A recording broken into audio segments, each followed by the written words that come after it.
தமிழ்நாடு பட்ஜெட்டை தான் அது பட்ஜெட்டுன்னு சொல்லணும். ஒன்றிய அரசு தாக்கல் பண்ணது வந்து வெறும்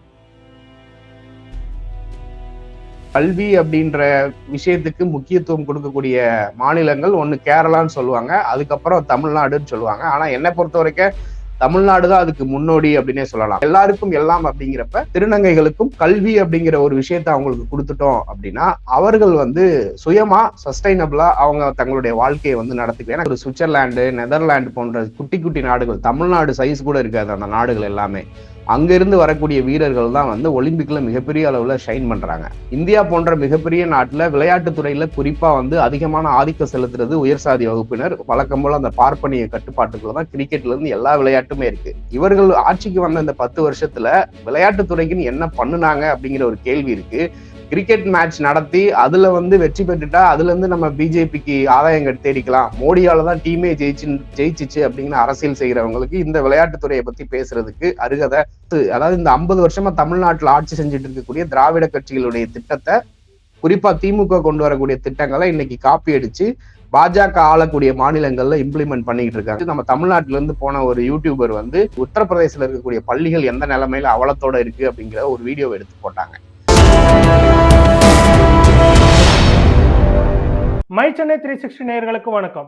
இன்று நம்மளுடன் கோபாசை சேனலோட எடிட்டர் தோழர் சேசா இருக்காரு. அவர்கிட்ட சமகால நிகழ்வு குறித்து கேட்டு தெரிஞ்சுக்கலாம். தோழர் வணக்கம். தோழர் வணக்கம்.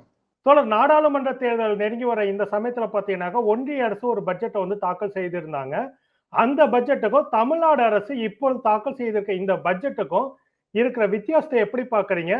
சமீபத்துல ரெண்டுமே பார்த்தீங்கன்னா கிட்டத்தட்ட ஒரு இடைக்கால பட்ஜெட் மாதிரி தான். அதுல தமிழ்நாடு பட்ஜெட்டை தான் அது பட்ஜெட்டுன்னு சொல்லணும். ஒன்றிய அரசு தாக்கல் பண்ணது வந்து வெறும் வந்து அவங்க கட்சியினுடைய கொள்கை அறிவிப்பு மாதிரி தான் இருந்துச்சு.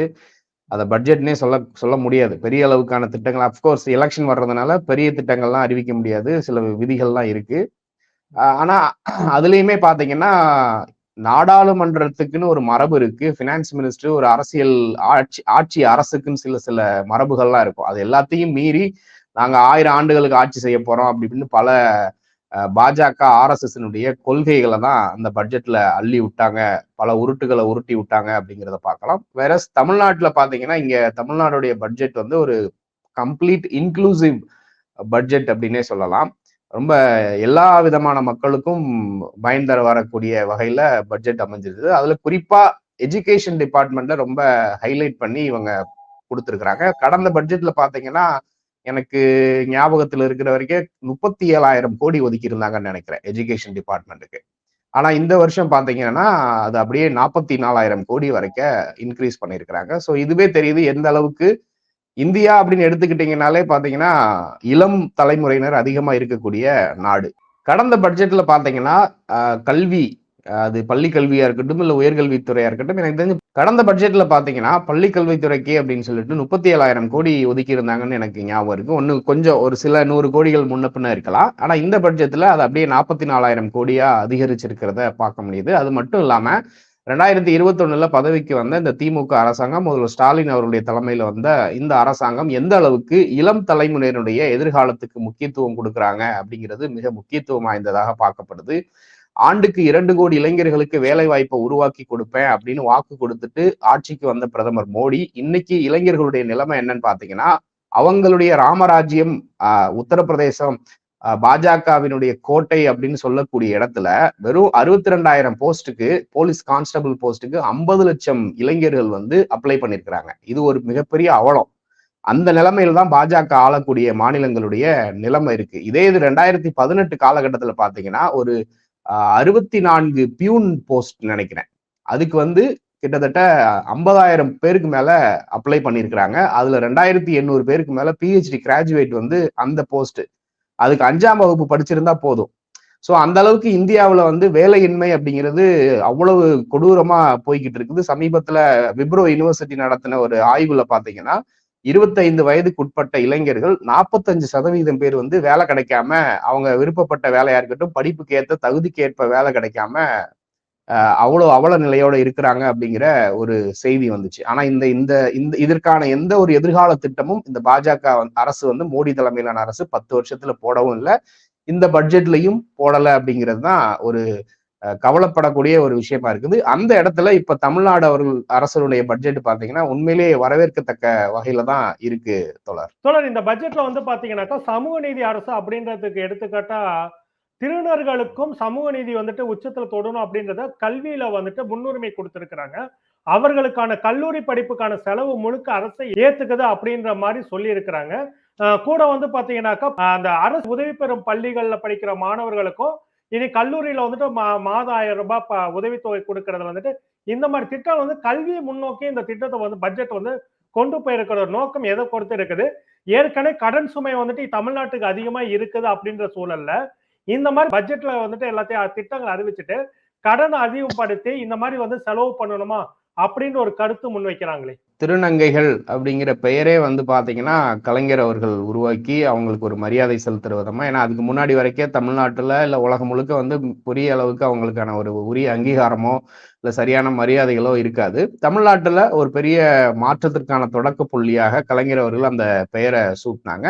இப்போ இந்த திமுக அரசு முதல்வர் ஸ்டாலின் அவருடைய தலைமையில 2021 வந்ததுக்கு அப்புறமே திருநங்கைகள் திருநம்பிகளுக்கு அவங்களுக்குன்னு சில திட்டங்கள் எல்லாம் கொண்டு வந்தாங்க. பேருந்துகள்லையுமே கூட எப்படி பெண்களுக்கு இலவச இதுவோ அதே மாதிரி திருநங்கைகளுக்கும் இலவசம் அப்படின்னு சொல்லிட்டு அப்புறம் அவங்களுக்கான மாதாந்திர உதவித்தொகை அது போன்ற பல்வேறு திட்டங்களையும் இது பண்ணாங்க. எப்படி பெண்களுக்கு உரிமை தொகை கிடைக்கிற மாதிரி அவங்களுக்கும் சில இது போகணும் அப்படின்னு சொல்லி இதெல்லாம் கொண்டு வந்தாங்க.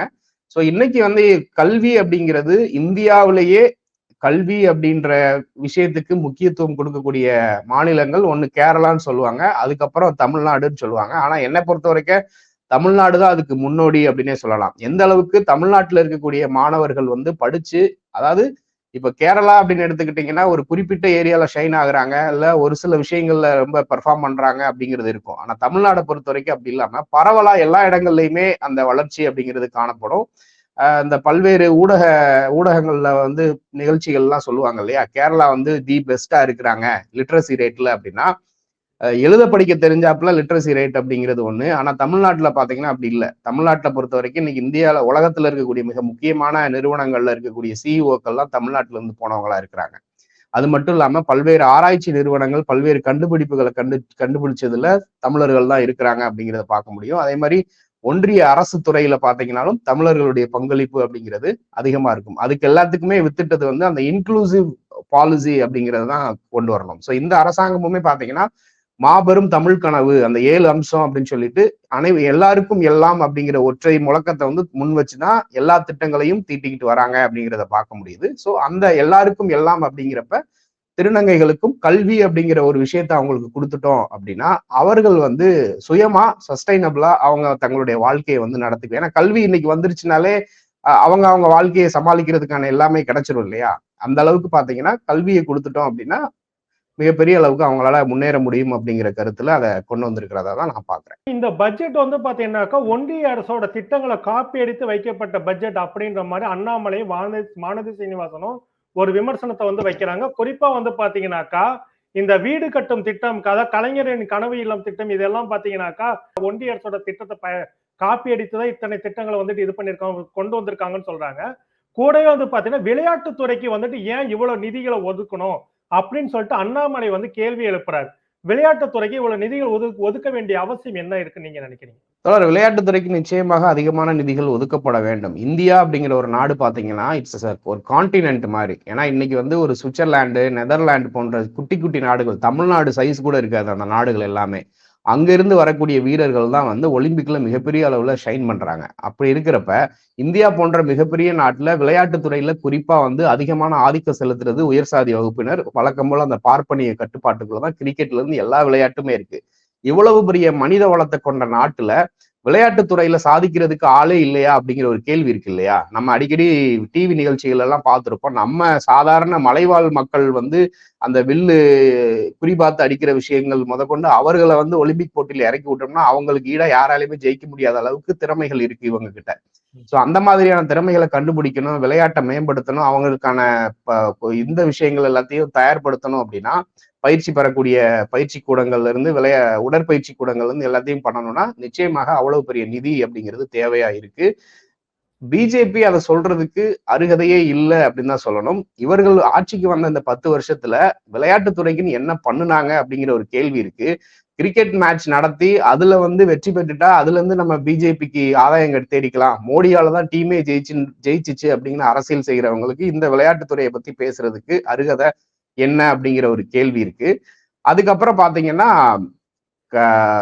ஒன்றிய அரசனுடைய திட்டத்தை காப்பி அடிக்கிறாங்க அப்படின்னு சொன்னா அது ஆக்சுவலா இவங்க தான் தமிழ்நாடு அரசு, அதாவது இந்த 50 வருஷமா தமிழ்நாட்டுல ஆட்சி செஞ்சுட்டு இருக்கக்கூடிய திராவிட கட்சிகளுடைய திட்டத்தை, குறிப்பா திமுக கொண்டு வரக்கூடிய திட்டங்களை இன்னைக்கு காப்பி அடிச்சு பாஜக ஆளக்கூடிய மாநிலங்கள்ல இம்ப்ளிமெண்ட் பண்ணிக்கிட்டு இருக்காங்க. நம்ம எல்லாமே நினைச்சுக்கிட்டு இருக்கிறோம் ஹிந்துத்துவ அரசியல் அப்படிங்கிறது தான் வட மாநிலங்கள்ல மிகப்பெரிய அளவுல எடுபட்டுக்கிட்டு இருக்கு. ஆனா நிச்சயமா அது கிடையாது.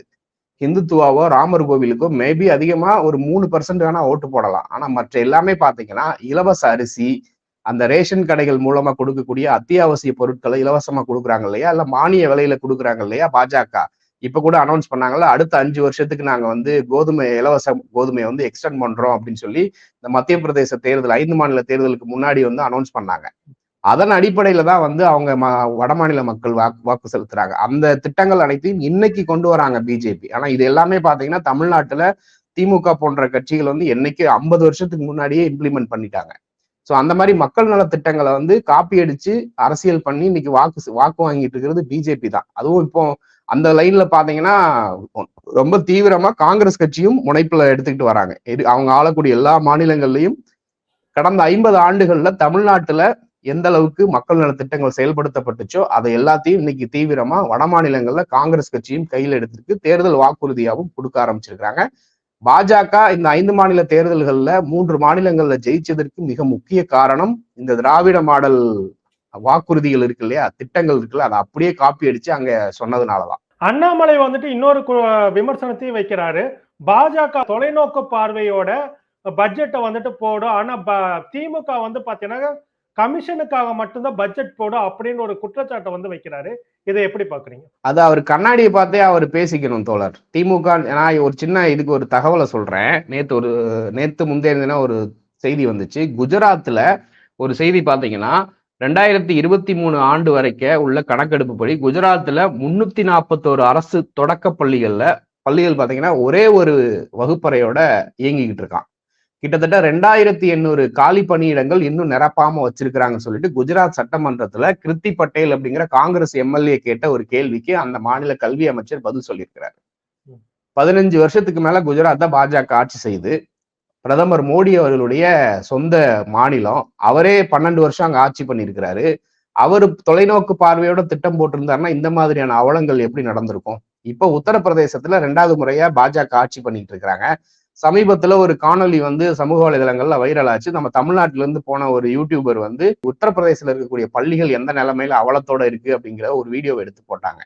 அவங்க ஒரு எதிர்கால திட்டத்தோடு அவங்க திட்டம் போட்டிருந்தாங்கன்னா அந்த பள்ளிகள் ஏன் அப்படி இருக்கு? இன்னைக்கு தமிழ்நாட்டுல நீங்க போய் பாத்தீங்கன்னா சாதாரணமா, அதாவது ஒரு சிட்டில இருந்து ஒரு 40 கிலோமீட்டர் தள்ளி போய் பாத்தீங்கன்னாலும் அந்த ஊர்ல பள்ளிக்கூடமும் இருக்கும், இதுவும் இருக்கும், ஆரம்ப சுகாதார நிலையமும் இருக்கும், மெடிக்கல் ஷாப்ல இருந்து எல்லாமே கிடைக்கும். ஆனா இதே இது குஜராத்ல போய் பாத்தீங்கன்னா இருக்குமா அப்படிங்கிறது மிகப்பெரிய கேள்வி. குஜராத் மட்டும் இல்ல, மத்திய பிரதேசம், உத்தரப்பிரதேசம் போன்ற மாநிலங்கள்ல பாஜக 20 வருஷம் வரைக்கும் ஆண்டுகிட்டு இருக்காங்க ஒரே கட்சி. அப்படி ஆட்சி பண்ணியுமே இந்த மாதிரியான திட்டங்கள் எல்லாம் கொண்டு வரல அப்படின்னா அவங்க கமிஷனுக்காக வேலை செய்யறாங்களா இல்ல திமுக கமிஷனுக்காக வேலை செய்யறாங்களா அப்படிங்கிற ஒரு கேள்வி இருக்குல்ல. இவ்வளவு நேரம் உங்களோட கருத்துல பகிர்ந்து கொண்டதற்கு மிக்க நன்றி தோழர். நன்றி தோழர்.